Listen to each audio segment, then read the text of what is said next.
Only mode. Good morning, everyone. Welcome to today's webinar, Introduction to the Product Development Protocol. This is the first event of our four-part FDA webinar series that will run through March 14th. I'm Rebecca Norman, your moderator and webinar organizer. I work as innovation consultant for the Arkansas Small Business and Technology Development Center. We are taxpayer funded to provide consulting, training, and market research services for clients throughout the state.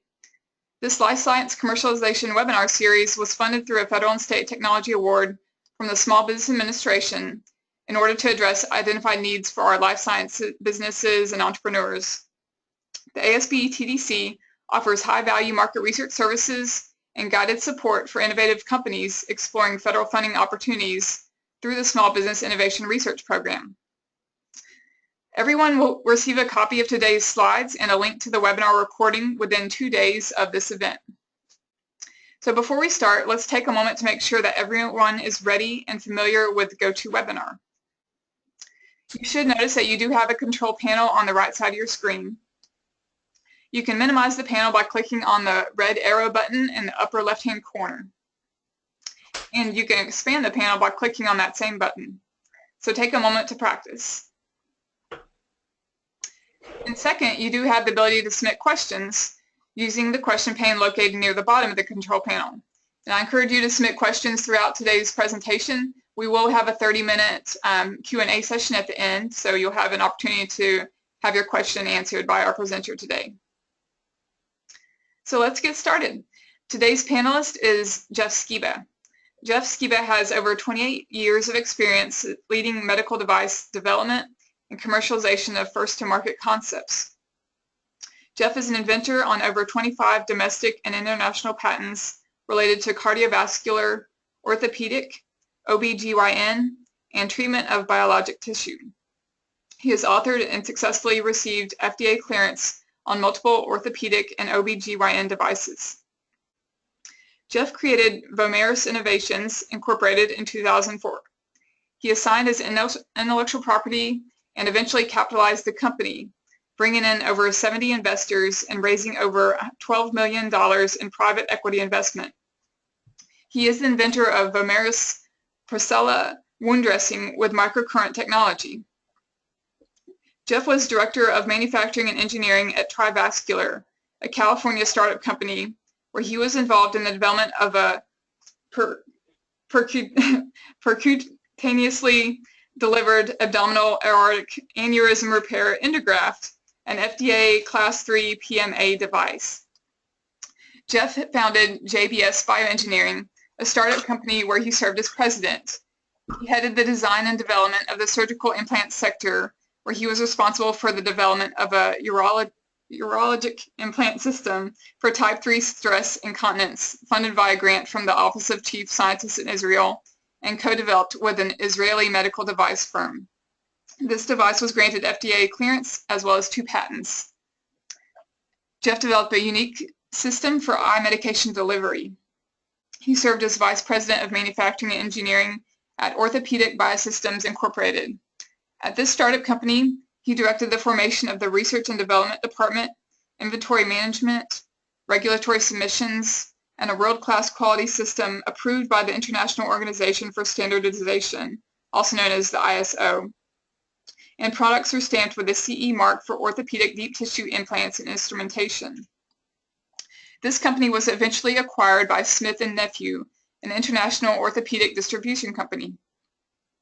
Jeff was a founder and manager of technical services at International Polymer Engineering in 1992, where he was responsible for the research and development of expanded PTFE polymers and expanded PTFE production methods. So Jeff, I'll now turn the presentation over to you. Thank you so much. Well, thank you, Rebecca, and I thank all the attendees and those who are listening in. The title of this webinar is an Introduction to Medical Device Design, Regulation, and Preparation for Commercialization. It's going to be given in 4 parts. Let's see. Concept development, evidence-based medicine, quality design and production, and preparation for transfer of design to manufacturing.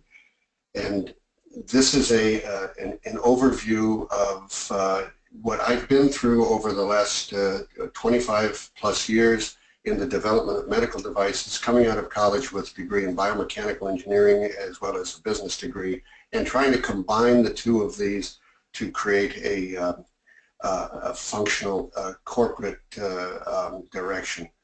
The objectives of this webinar will be to discuss the essential elements of medical device design and commercialization, an improvement and understanding of the design requirements, to provide links to better understand regulatory and quality requirements, the priority of the evidence that you will be providing, and how that value can be built into your evidence base, and how to build value into the project based upon how you create not just the product, and I call it a project because your product may become a business, and how to protect the inventors. That's probably the most important part.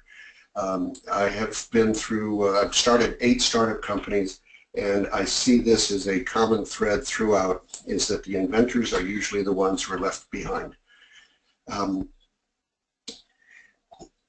The first real slide is ideation, coming up with an idea, coming up with something that's creative and innovative. And I kind of put this one down because I like the picture, where do ideas originate? And some people say it's in the right ventrolateral prefrontal cortex of the brain. Yeah, but you know, when you have an epiphany and you start to look around, some of it comes from necessity, from failure of the device that you're working on. Competition, curiosity, science fiction movies, discomfort, accidents, and just serendipity. I get a lot of my ideas when I drive down the freeway and trying to put the pieces of a puzzle together. In the term bioengineering, bioengineering is the application of these life sciences, physical sciences, mathematics, and engineering principles to define and solve problems in biology, medicine, healthcare, and other fields. It is a fairly recent degree that's being offered by the different universities, and what it does is it serves as a link between the standard engineering sciences and the medical fields. That is probably something that a standard mechanical engineer or a electrical engineer probably won't be exposed to. When I went through the program, it was a mechanical engineering degree, and with an extra 1.5 years of physiology, systems engineering for directly related to human beings. So what this course is going to kind of define are some of these things that you can be aware of, and you can add this into the value proposition of whatever it is that you're designing. What is a medical device? Medical device is defined as an instrument, apparatus, or implement, machine, contrivance, implant, in vitro reagent, or other similar or related article, including a component, part, or accessory, which is, and then it gives the definition. This is a fairly standard definition, but if it is used in the diagnosis of disease or conditions, the cure, mitigation, treatment, or prevention of disease, or is intended to affect the structure or any function of the body, which does not achieve its primary intended purposes through chemical action, there's the difference, is the chemical action, that's a drug, within or on the body of man, which is not dependent upon being metabolized for the achievement of any of its primary intended purposes. This is a very important statement, and this is how you tell if it's a medical device or a drug. My background has been primarily in medical devices. I've been into the drug side of things a little bit with the International Standards Organization, having to change our company from a medical device into a drug device company, but this is not the purpose of this webinar as far as getting drugs through the FDA. I'm focusing this webinar on medical devices, combo devices, and de novo devices. Medical device concepts is, as you go through the process of discovery and looking at different devices, you'll see that these medical device concepts come in a variety of different areas, life supporting, These are, the upper left shows an artificial heart. Life supporting tells, is just that. It supports life temporarily. Life assisting, this would be something that would help the patient stay alive long enough to be healed or to recover. The quality of life, that's kind of the area that I'm more interested in, is quality of life, improving the life of the patient. So you kind of see some of the examples of these products. Veterinary is a cool one because you get to help animals. There's a lot of stuff in veterinary that's very innovative. Horses are being put down today because of problems with their legs. There's a lot of area for improvement in this area. Regenerative medicine has just hit the scene with stem cells and scaffolding and etc. These are areas of high levels of interest because they can all help with the quality of life. As you can see, there's some on the right side. These are the ones on the right. The one on the upper right is a vascular graft. That was the project I was working on up in Northern California. It's for percutaneously delivered aneurysm repair. This is basically a PTFE or a Teflon graft, endograft, put inside the aorta and stented on the three legs of the graft so that we can exclude the aneurysm and allow the bulging aneurysm to relax and go back into physiologic shape. And then the graft is left behind, carrying the pressure from the heart through that area in the aorta and down the two iliac arteries. That device just in general took mechanical engineers, an awful lot of modeling using different modeling programs, and we had a lab full of test equipment. So all the test equipment had to be designed for the purposes of getting this through the PMA process, which is the pre-market approval process with the FDA. A little bit easier one is this one down here. This is the one in the middle. It looks like little screws. These are screws attached to sutures that hold tendon and ligaments to bone so that you can reattach a detached ligament or bone back to itself.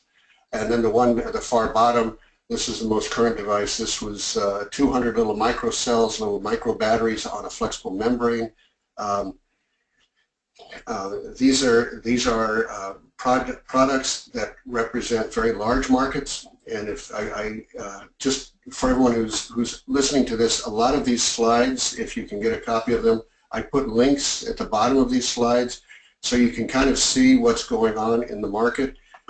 This is if you look at the underneath aesthetics and cosmetics, this part right here, it says therapy. This was done by a good friend of mine, where they came up with an alternative to Botox using ultrasound.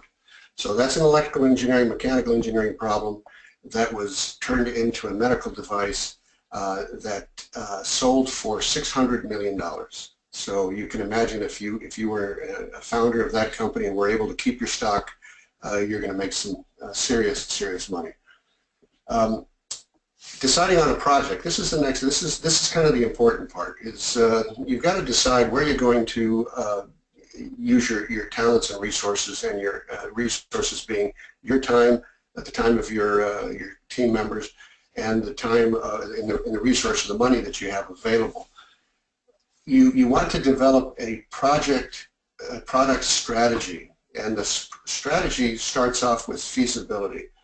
And I'll go into that on the next slide, but feasibility is basically, can it be done in a reasonable time with a reasonable budget? A clear indicated need.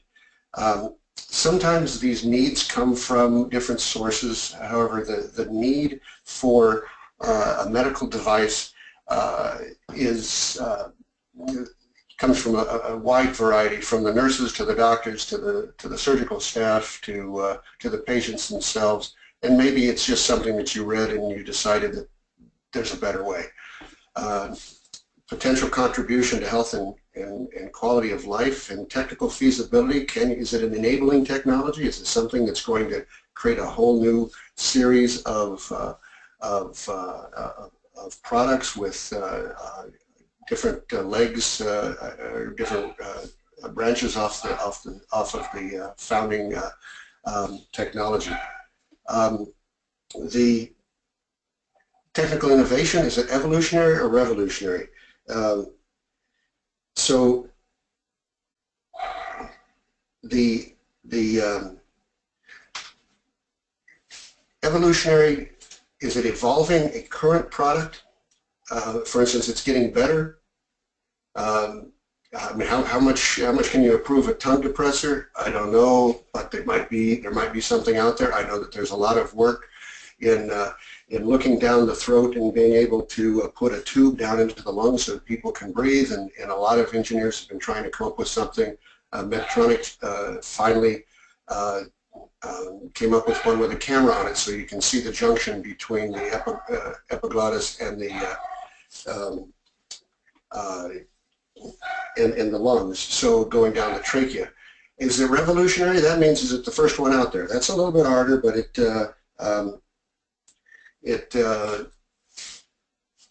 is a possibility that you come up with something that's totally unseen. There was a product out there that was used to tack down meniscus in the knee. You get a meniscal tear in the knee, and a lot of times there's nothing you can do but cut it out. So a company came up with a little tack that went inside there. That was a revolutionary product. It hit the market and people were buying it. They couldn't buy it fast enough. They were in back orders.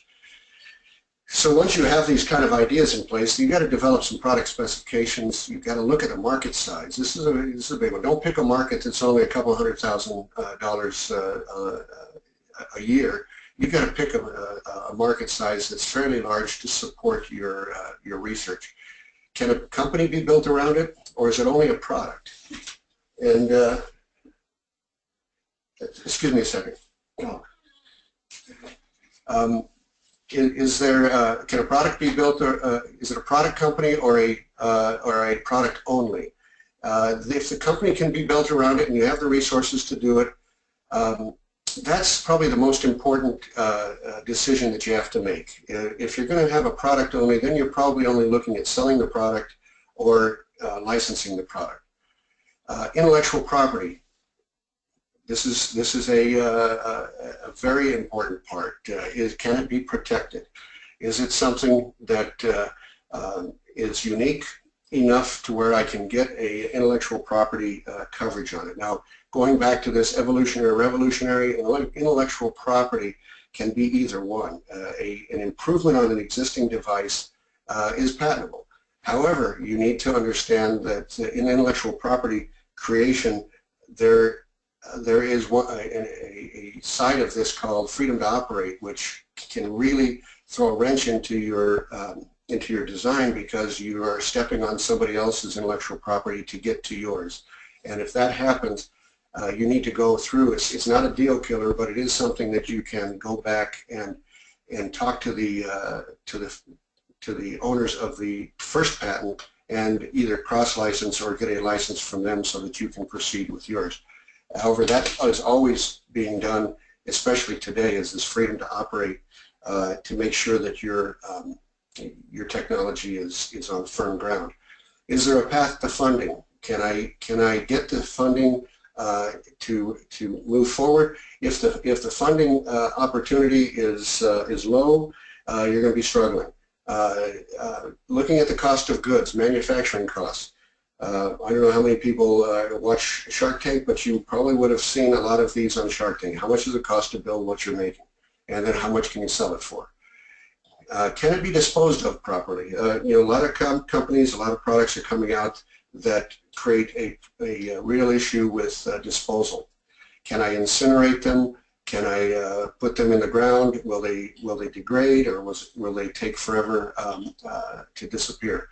And then at the very end, documenting everything that you have come up with. All of these areas have to be documented So I would suggest that anyone that's doing this get used to writing a lot, because you're going to need to be documenting everything today. It didn't used to be that way, and this is fairly recent, is that the FDA will go into your documentation files to see that you have thought through these things, that you've documented what you've done, and put it into your development file. When we're talking about these different technologies, we talked about enabling technologies versus revolutionary, evolutionary technologies. Here's some examples of these: electric motor, Velcro, microchips, duct tape, lasers. You can think of a lot of different areas that these would be an enabling technology at the time of discovery. I think duct tape was probably the most interesting one, because people are using that for just about everything. In the development process, you're going to become very intimately aware of the federal FDA Code of Federal Regulations, Section 820, Title 21, Volume 8. This has to do with design and development planning. And in the process of the design and development planning, we have what referred to as design inputs, design outputs, design review. Those three. Now, after you've come up with design input, you have to do something, and we call that a plant, and you have to put it through the plant, and you come out with an output. So if you're mixing two chemicals together, your inputs are the two chemicals, the mixing is the plant, and the output is what came out of the mixing of the two chemicals. Then you come back with review, and you look at it, and you say, you know, I need to add a third chemical. So now you have to go back and do your inputs again, and you're going to get a different output. You're going to have to verify the design to make sure that every time you do that, you get the same result, as well as the design validation to make sure that between all of the people, the different processes that you're going to use to manufacture this device, that no matter who is in charge, who is doing the product, you will always get the same result. And then when you're satisfied that that result is under control, you transfer that to manufacturing. And this is a good point for design engineers and for design individuals to know that this is a point where people like to see the products taken, to see the design transfer. It's to a design transfer phase, that it can move into manufacturing. Developing the manufacturing process and moving it through that manufacturing process, I'll discuss in a little bit, but that's because that adds you a little bit more value. Design changes, get used to them. Coming up with a change in the design, no matter what you do, whether somebody walks in when you're just about ready to freeze your design and they say, hey, there's a patent on what you're doing, and you got to back up and do it over. You've got to be prepared for that. And in the beginning, there's a lot of design changes. Ultimately, you're going to have to freeze your design and take it through that design verification validation process the final time, and then transfer it to manufacturing. All of this is documented in what we call the design history file.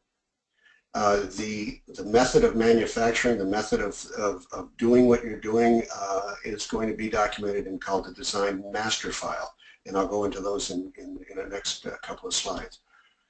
These design controls is a relatively new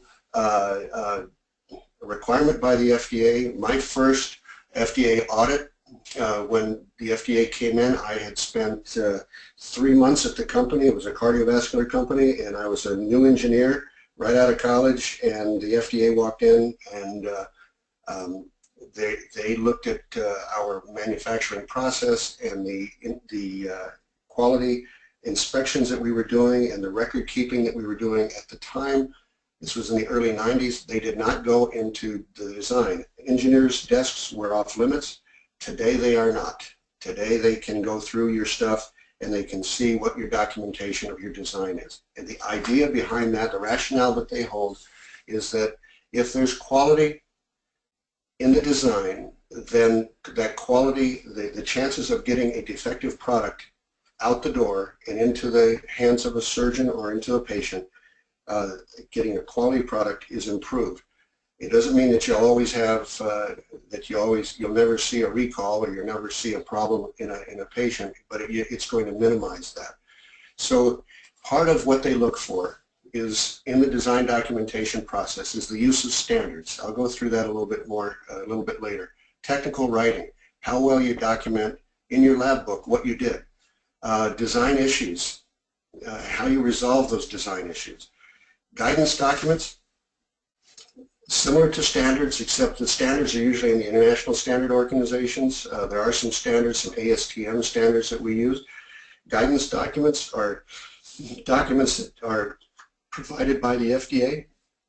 These documents are guides to getting the product through the process, and these are definitions of what the FDA requires or expects you to perform in order to get this this product through the review process at the FDA.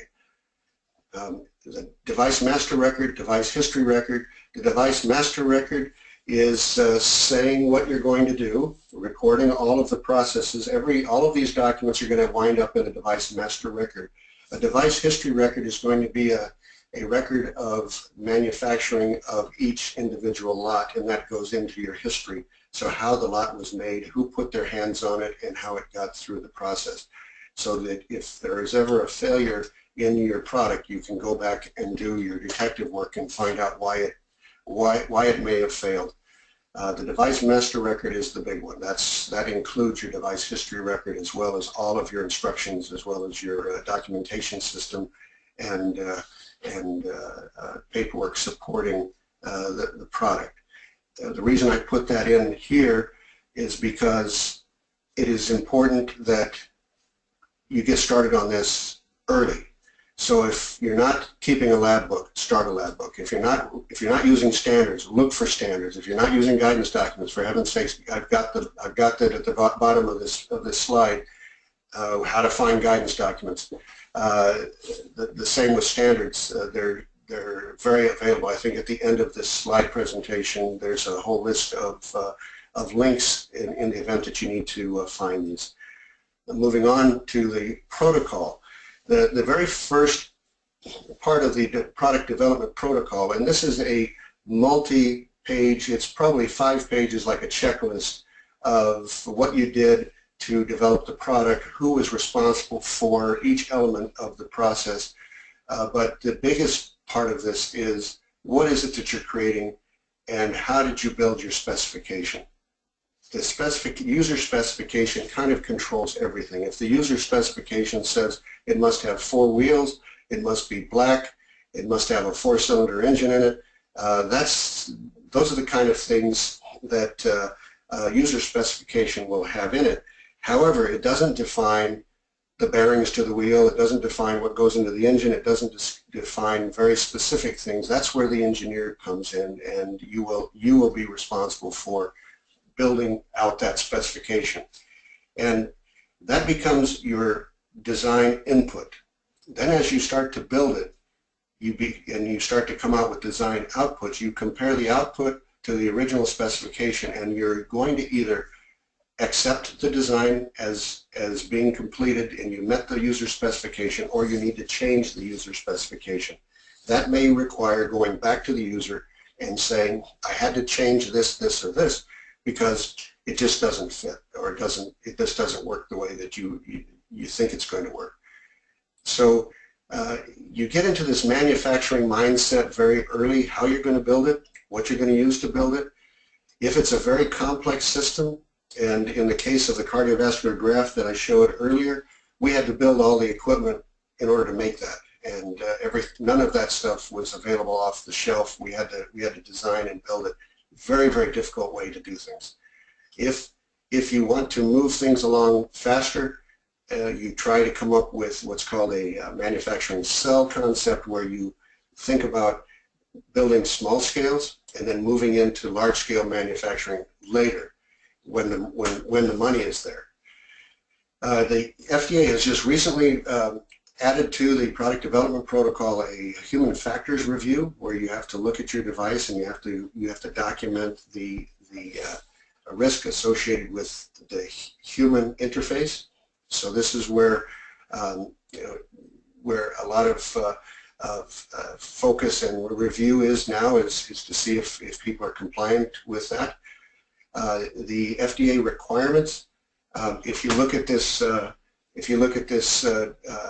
Title 21, it basically says that the manufacturer shall establish and maintain plans that describe or reference the design and development activities. This is the law. So if you don't do this, and you come out with a device, let's say you just decided that this was not important, I'm just going to go ahead and make my device and sell it, and you come out with this device and the FDA shows up on your doorstep and they say, we want to see your plans, we want to see your design development activities, and you say, oh, those are all in my head, you get shut down.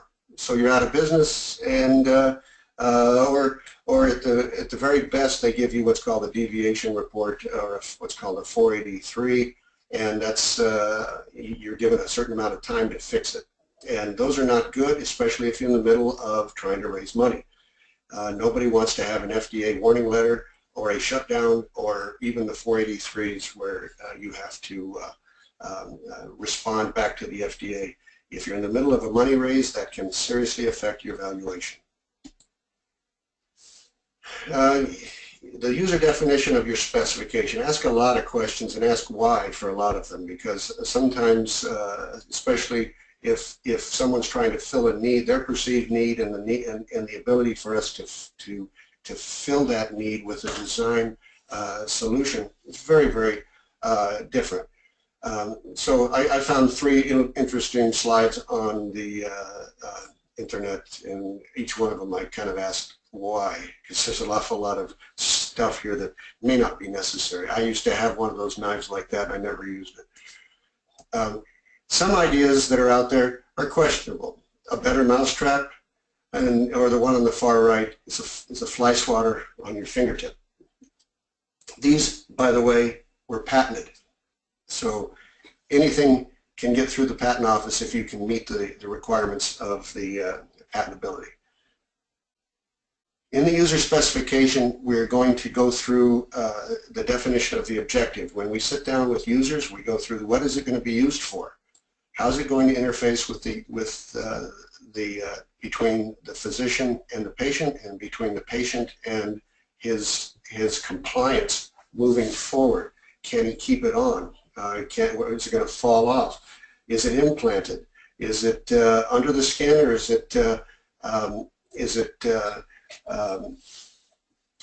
deep implant? What the user population is, and you can talk about age and activity levels. So what's kind of the demographic of who's going to be using this, and where are they going to be using it?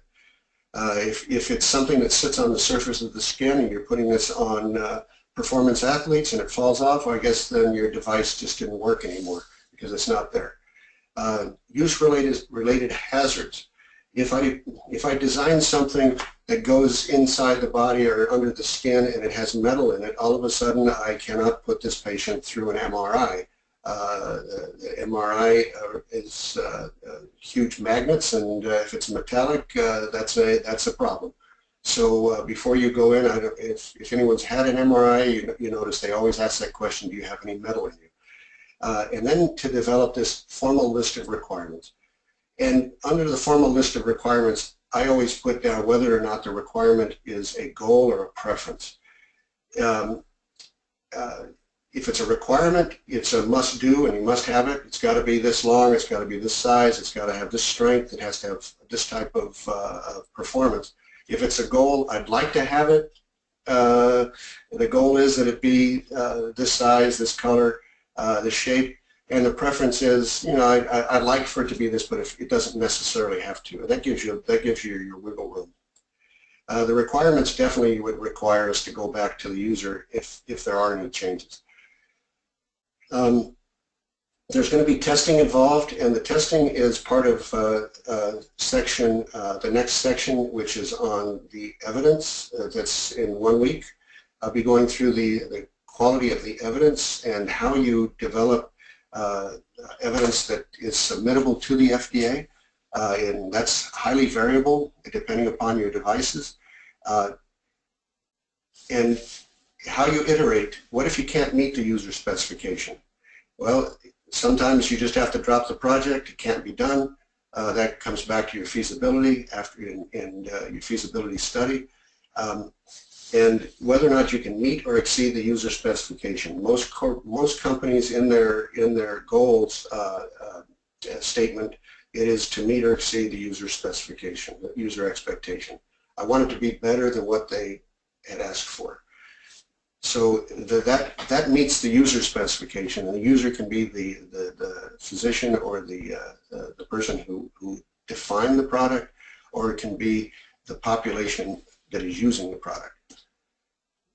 Feasibility. Feasibility is not a business plan, but it does give the project a focus and narrows the business choices, opening new opportunities, possible better designs, gives rationale to stop the project, identifies strengths and weaknesses, provides marketing insights, and documents the process of development. Feasibility needs to include the design, the project, manufacturing, and business. That has to happen early. If you don't include these, you will wake up someday and go, I didn't even consider manufacturing. I have to create a new process. I'll give you an example. I was down at the University of Arizona at the U of A speaking to a professor who wanted to develop a memory chip using DNA. DNA is awful small, and he got a patent on it.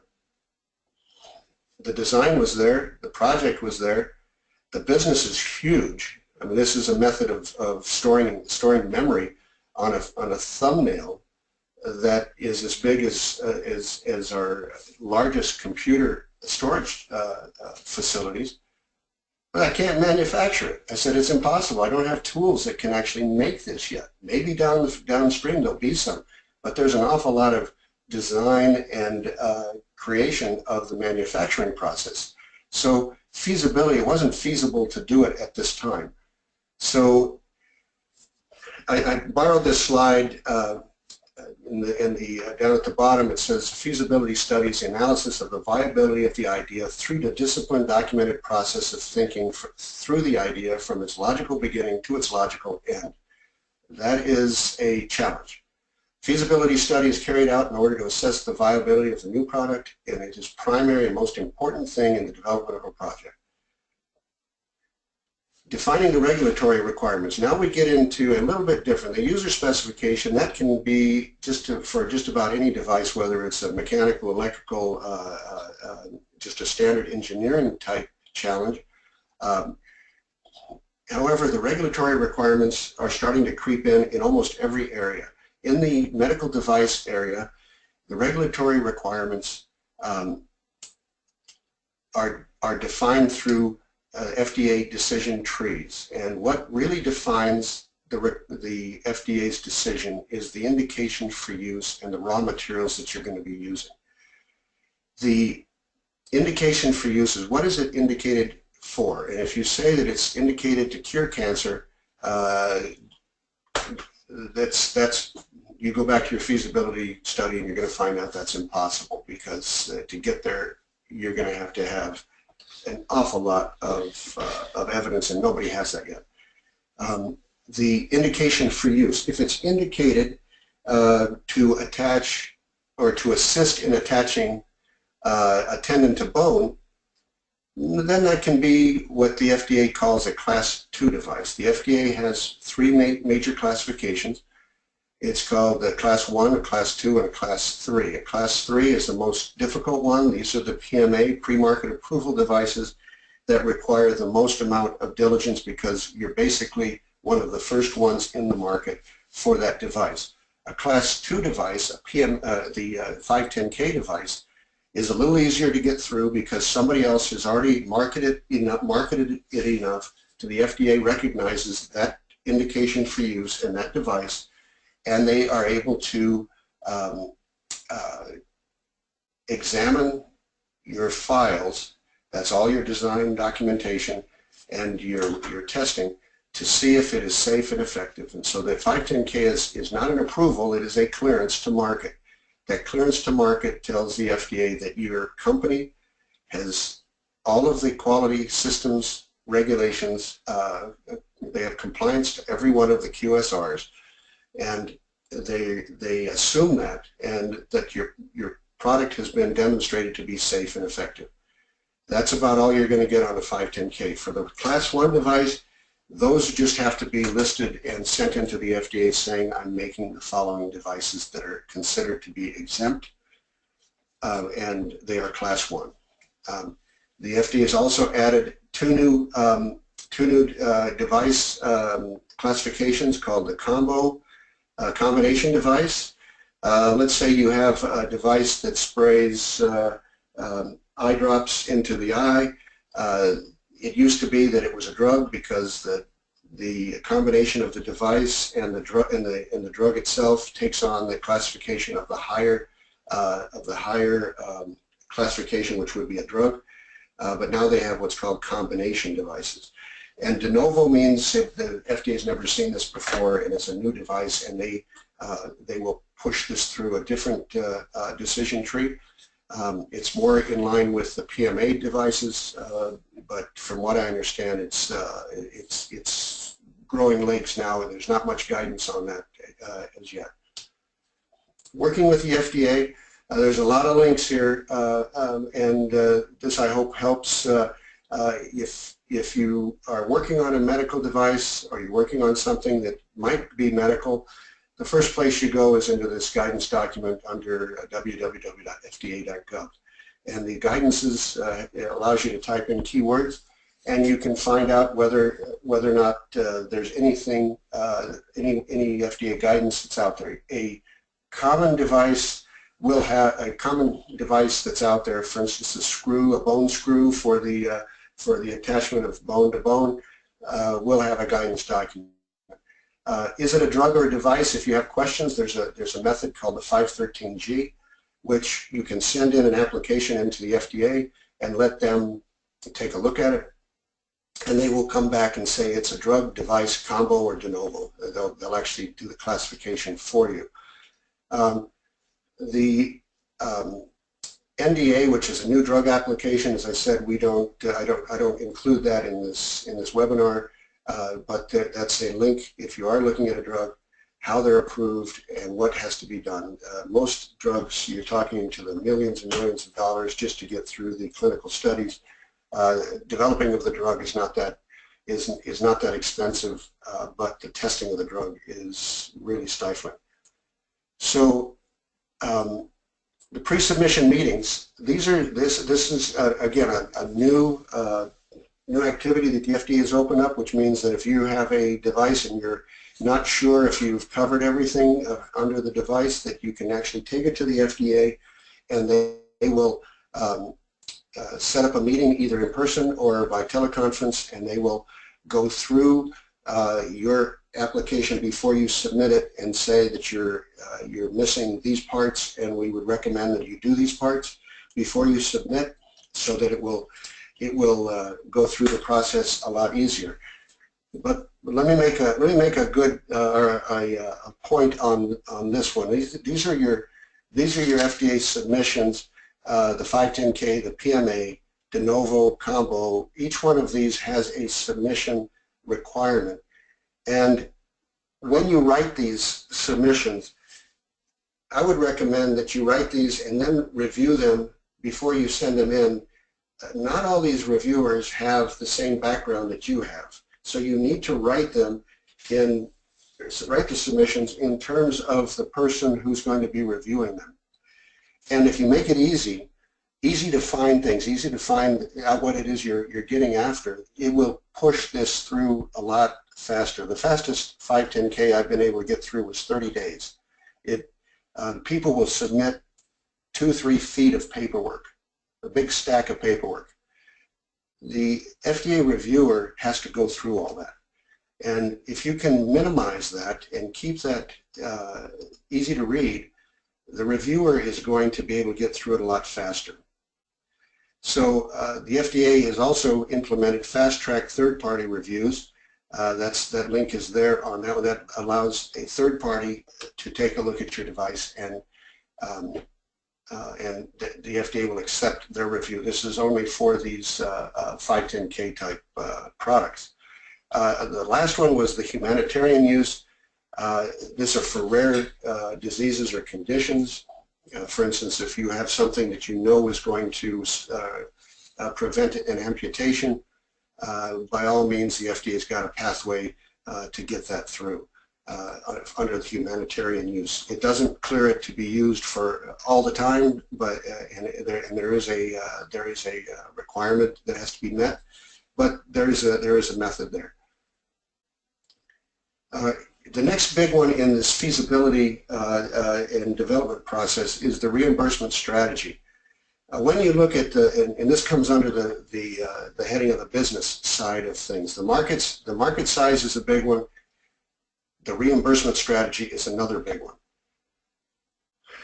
About 80% of the medical devices that are out there do not have reimbursement. In other words, the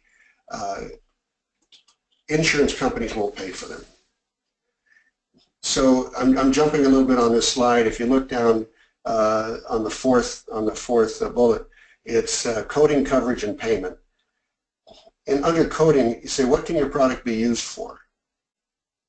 And if it's to attach bone to bone, if it's a broad coverage, that's one thing. But it may say to be used to attach the first metatarsal in the foot back to the first metatarsal in the foot. So it's a big, in other words, your big toe area. So that's what it can be used for.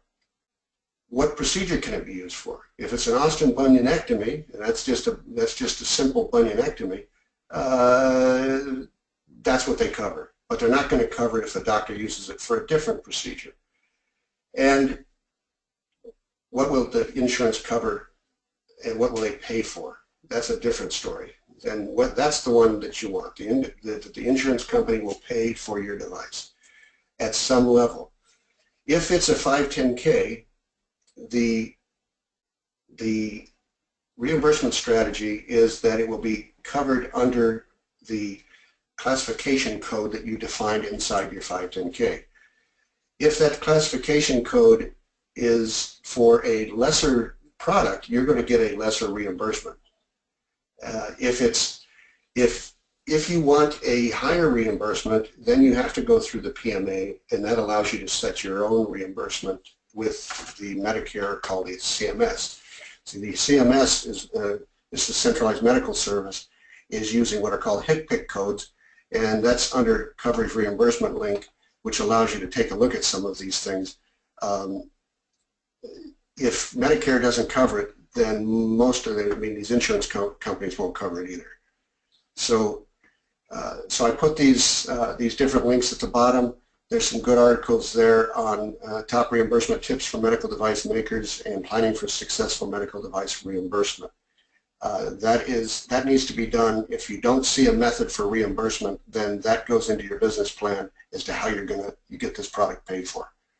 If it is I'm not saying that it can't be done. I'm saying that you have to consider it, because if it's let's say it's a cosmetic product, and that product I showed you with the Othera, that was a replacement for Botox, and that's not reimbursed. People pay that out of pocket. So if it's a cosmetic product, probably you'll be able to get that through. Reducing the marketing challenges in the beginning to get a good understanding of the market. You get your key opinion leaders your key opinion leaders are people who are experts in the field. You get a scientific board of advisors, and I say advisors instead of board of directors because advisors are not under a corporate liability. They're advisors only, so they can advise, but if there is a lawsuit brought against the company, there's no risk to the advisors. Publications, picking the right journal and at what time do you want to publish. If you're still 2 or 3 years away from marketing your product, it may be that you want to wait on your publications. Peer-reviewed publications, they're important because they can use marketing the product at the right time. They can also be used if you are in the process of a PMA. You can use these to actually promote your product as long as they're approved through the FDA, but that's the only one that they will actually approve so that you can use this in your marketing effort. And today we have social media, so that there's an awful lot of ways that we can use social media to move this product forward. Funding the product is another very important aspect of the feasibility. Can it be funded? What is the value proposition? That's market size, entry points, how hard is it going to be to get this product out there? How can I add value without dilution? This is through a grant processes, the SBIR, SBA, STTRs, your different grant mechanisms allow you to do a lot of the research early on without having to bring in venture money. Venture money called early, mid, and late stage investors come with a dilution factor. And in the early stages of the development of this, where you're trying to build value into the product, you need to keep the dilution down, because once you've diluted, you can't get that back. Your cost of that funding, a lot of people don't do that for free. There's a lot of people called linkers out there. These are people who will come up to you and say, I have a friend who will fund this, but I'm going to charge you 5 to 10% of whatever I raise through that person. Well, he brings nothing but a contact. The contact will come in, and the contact may want 10, 20, 30, 40% of your company early on in order to put the money in. So the cost of that, it becomes very high. I've seen it as high as 95% of the company had to be sold in order for people to come in to fund it. I know that leaves my founders and my inventors with 5% equity in the company and absolutely no control. That didn't sound like a good strategy. The only advantage that I find in the venture funding early on is that you have a venture group who has expertise in the area, and they may be able to add value quickly to your project by bringing in other people who are in that area. However, in adding value quickly, if you're staying away from the venture money, what you need to take a look at is getting through the proof of concept, getting a prototype. Do I have a prototype that I can stand in front of a group of potential investors and say, I'm through the proof of concept, my product works, the feasibility studies are positive, that I have solid intellectual portfolio, that I'm either have or working toward regulatory approvals, but there is a pathway to regulatory approval, and there's a pathway to reimbursement. Those are the main issues before you go into a company mode where you're forming a company around it and you're looking at initial venture funding through early stage investors. Now, what can go wrong? What can go wrong is there is no market. The market disappeared. Somebody came out with something better and you weren't fast enough to market. Excuse me. The cost of goods, it's too high. You're making it for $20, you can only sell it for 10. You're not going to be in business very long, but I've seen products like that to where they start off and they're selling it for less than what they can make it for. The cost of goods needs to be reasonable. So when you are looking at how much you can build your product for, you've got to keep that in mind. That's why marketing and manufacturing need to be in the initial feasibility study, because if your margins are too low, you're not going to be in business very long. No clear sales path, no path to reimbursement, long research path, taking off too big of a bite, and by that I mean you're just trying to build too much too fast, and your funding strategy is lacking and the entire deal changes. You'll find that some investors will walk in and ask, the first thing they'll ask is, how much money do you have in the bank? All right, I'll see you in 6 months when you're out of money, because the whole complexion of your deal has changed. So the list of what can go wrong is very long. I kept it to 2 slides. Unanticipated expenses. You got to do other testing. You didn't figure out all the testing that needed to be done, and your money ran out. The results of the testing are not positive. One thing I always told the engineers in the companies I've been in is know what the tests are going to be before you go and you spend money to do them. So that means do them yourself if you can. And the need to do another financing, that needs to be strategized in. That doesn't want to be an accident that all of a sudden you wake up and you're out of cash. Potential investors will want to wait you out until you are out of money, and that's a good place for them to be, because they'll drop your valuation and get more for less. Down rounds, that's where you actually lost in valuation, where you were valued at, say, 10 million last year. This year you're at 5 million. That's not a good trend. And then, of course, the patents, the potential infringement lawsuits, freedom to operate, where you're not free to operate and you've got to go back into design. Raising funds in the beginning, friends and family are the best way to raise funds. The Girl Scouts found that out very early, but that is a method. Now we have social media with a lot of different mechanisms, GoFundMe, Kickstarter, those types where you can raise funds, loans and grants, angel investors. Angel investors are not too many, but there are some out there. There are groups that are particularly interested. If you're doing a project in diabetes, there's a diabetes group. If it's in breast cancer, there is a breast cancer research funding mechanism. The stage of investors are early, mid, and late stage. So understand what that means. Some of the investors only want to be early stage investors. They're willing to wait that 5 to 8 years before they see any return on investment. The late stage investors, they're the ones that want to see it in the next 12 months. And so they're the last ones to put money in, but they pay the most for the product because your product then, your valuation is much higher. Sophisticated investors, there are many different classes of investors, but a sophisticated investor is someone who understands the market, understands the business, and understands how to invest. And that's probably the more important one, is they understand how to invest in the fact that you as an engineer, founder, developer may not be the most knowledgeable in investment world, and how the investment goes and how they set it up. It may end up where they put in, let's say they put in a $5 million investment, and they know that they're going to be putting in another $5 million next year, and when they do that, they're going to take over the company. So they'll agree to the 5 because they know that they were willing to put in 10 in the beginning, but because of the valuation proposition, they are headed toward buying the company for less than what the company is going to sell for. Private placement memorandums, that's a PPM.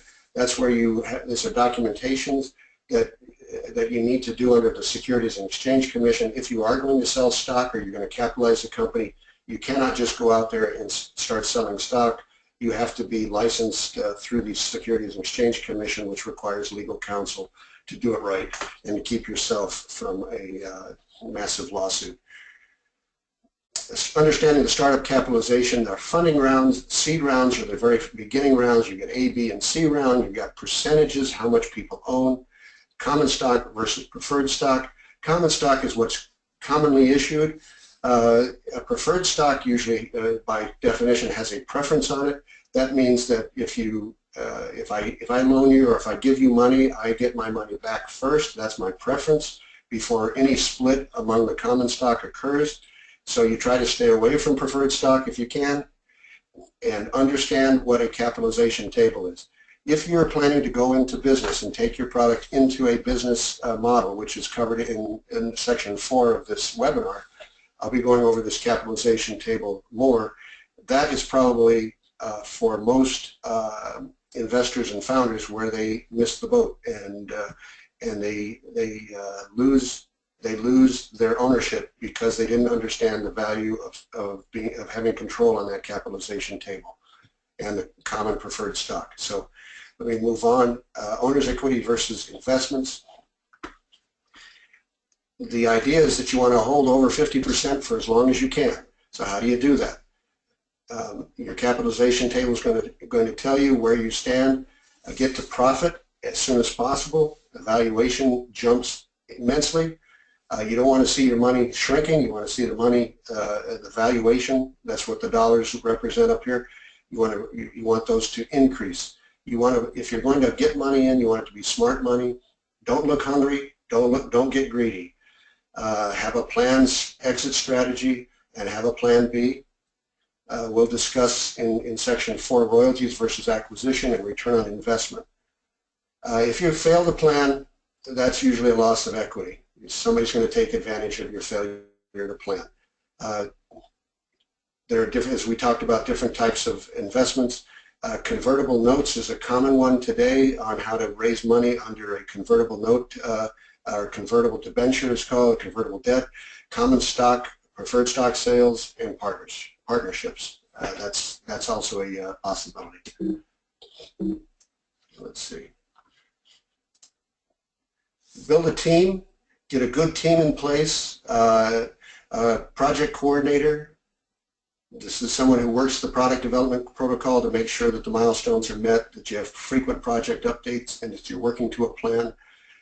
You want to have simultaneous efforts. I say it's like digging a swimming pool. One guy can dig a swimming pool. It's going to take him a couple of months. 10 guys digging a swimming pool will take a lot less time. So simultaneous efforts with frequent communication back and forth, setting up roles and responsibilities, and having performance reviews and performance standards. Key personnel in a typical startup is the technical people, the principal developing the plan and the technical support, someone to raise the money, and raising the money, and that forces you to work out a deal. Once you start raising money outside money, you're going to have to work out the deal. That's really the challenge. A regulatory and quality person built in at the beginning. You don't necessarily need to have one from each, but regulatory good RA, QA person is available. They're available. Accounting, contracting the accounting at the beginning, their bookkeeper, to keep your books and make sure that the money is accounted for, so that if you do go into a fundraising mode, that your books are correct and an audit can be done and you're going to pass that audit. And then, of course, someone who understands production. Startup issues. Is it a product or a business? In the beginning, it's all research.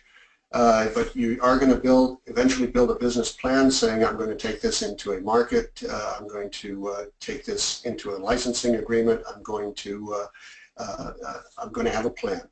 And you should always feel that you're in a starvation mode when you're funding. You never get funding to last for 5 years. Funding opportunities, usually you try to fund 18 months, 24 months at the long side of things, so that you're not selling equity in the company too soon. Keep your costs down. The company I worked for in Northern California, we had lunch brought in every day at a huge cost, especially when we went from 4 people to 140 people. So you can imagine what the cost of that, just that one element was. Building value, how you build value. I have a slide coming up on that one. In getting relationships with contractors, you can with your contractors, your subcontractors, but also you have to have a relationship with each other, and getting a contract with each other and some kind of vesting on your stock. So or if the vesting is performance or time, that's to be decided, and then what kind of equity are you going to take. And one of the questions is asked, how much equity can a founder expect to have at the end of the day? The company is going to have an event, it's going to be sold, it's going to be acquired, it's going to be merged, something's going to happen. What kind of equity? Anywhere, if you can hold on to 10%, you're doing very well, but if you can develop the plan and get it onto into a higher valuation to where you're still at that 50 plus 1 vote and you're still in control, you can make a considerable amount. Most companies can't get there. Linkers we talked about. These are people who will try to sell you their service to bring in somebody else who's also going to cost you, so you end up paying twice for the money. Who is running the company? Get that decided right up front, who's in charge. And plan on a stair-step valuation plan. These are going up in increments, incrementally improving your product, so that if you do have to do a second, in 18 to 24 months, you have to do another fundraising, that the value of the company has gone up and you sell less of the company for more money than you did the first time through. Bringing in an investor, you want to understand what is the deal, how will they value you. They may not value you. They may think, I can get this done someplace else, just give me the intellectual property and maybe I'll just buy this. They want to make money, so they want to know what their return on investment is. And what is your expectation? You want cash, their contacts, and their experience. Problems at a startup level is unrealistic valuation, very common. You think it's worth more than it can be shown. Most people will not argue a realistic valuation, but you need to have something, and that can be done through a review of recent deals that have been out there. The market in deal making is very fickle, and it goes up and down. If you have no sales or profits, your valuation is going to be low, not as high as if you say I'm profitable. When you say you're profitable and scalable, your value just went up. Okay, I have a friend who's in charge of a big crisis management group, and I asked him one day, I said, what is the number one result, or what is the number one issue surrounding corporate failure? He goes, CEO, every time. So that's why I put this down. I have to read, you guys can read this. It's in the company was Alvarez and Marcel. The leading cause of corporate dysfunction is the CEO. So there's a bunch of lists, there's a list of reasons why. Taking a huge salary instead of performance compensation. Put it into performance. If you perform, you get paid. Or they say, you eat what you kill. How inventors lose. You lose control because you failed to plan. You have tunnel vision, you're greedy. Contracts are written by lawyers. If you're doing a merger and acquisition, the lawyers work for the other company will not be your friends. They will be somebody who's writing the contract in the best interest of their clients. What does a capitalization table look like at that time of the event? If all of a sudden your shares have gone down and you only own 1% of the company, that's what you can expect to be paid. Who really owns the company? What leverage can you build into the deal? And ego. And I'll go into the leverage when we get into the third part as to how you can protect your part of that deal. Salaries are the greatest expense in a startup. Always take a salary if you can. That kind of goes against. Everybody wants to give up their time and work it, but I've seen this too often to where when investors come in, they do not want to pay back salaries. They do not want to pay you for your time. So you could put 2, 3, 4 years into a project and make peanuts, and that's all you're going to be left with, because they will not reimburse for sweat labor. Where you get reimbursed is where you take your stock. And if your stock is worthless, that means you just donated all your time. Do-overs. Good strategy prevents expensive, time-consuming do-overs. Capital equipment. Goodness, you can spend an awful lot of capital on equipment. So you have a certain amount of money, use it wisely. Keep your overhead low. Bootstrap where you have to. Don't give away shares of the company too early. And again, you'll see this recurring throughout the talk. Keep control of that cap table. Here's a slide that kind of indicates just a visual. You have production scalability, patents, regulatory website, clinical studies, new products, advisory board, and scientific research all form the foundation of your company, and then your sales can come from different pillars. Everything comes in through sales, profit. That's going to increase your valuation and growth. In summary, the selection of the project is a dynamic strategy. Develop your user needs and feasibility of reimbursement early. Look at the total project. Solving a problem is just the tip of the iceberg. You'll always underestimate your budget. Understand the complexity. Time is money. Use experienced consultants if you have to. Valuation is the key. An idea or a patent is not enough. It's not enough to get much. I mean, a patent right now, if it's a patent that has it's just a patent, it's not been developed, is considered to be less than 5% of the valuation of the entire project. A medical device is more than a product. It's all of what we've talked about, and properly done, a medical device offers the inventors and the investors good ROI, most often exceeding what's out there except for .com stocks. So with that, I added some more links here having to do with design controls, accelerated aging, package seal validations. These will be discussed in the next one, but they're also for your library and for to help get through some of these things that we'll be talking about. So the 3 more sessions, and I thank you for participating. I turn it back over to Rebecca. Yes, thank you. Thank you, Jeff. Wonderful information and a great start to this FDA webinar series. We did get a few questions come in, and I want to let everyone know to feel free to go ahead and continue submitting questions for this, this Q&A part.